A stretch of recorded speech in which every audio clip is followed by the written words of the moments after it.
PUBG Mobile ofitsial turnirlari uchun 365 kun trenirovka 8-kun. Bugun sizlar bilan birgalikda turnir guruhlarining sumkasidan nimalar bo'lishini ko'rib chiqamiz. Birinchi o'rinda kerakli bo'ladigan narsa bu 406 va bitta drabashka, masalan S12. Keyin esa 5 ta energetik, 2 ta gol va 3 ta mana bunday sariq narsa. Nomini bilsalaring kommentariyada yozib qoldirishlaring mumkin.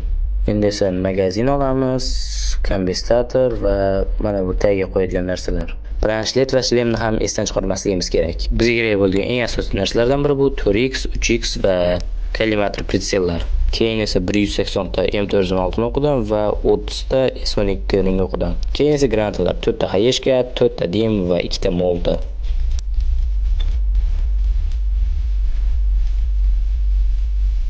Ilk foiz guruhlar olib yurmaydigan yana bir narsa bu benzin.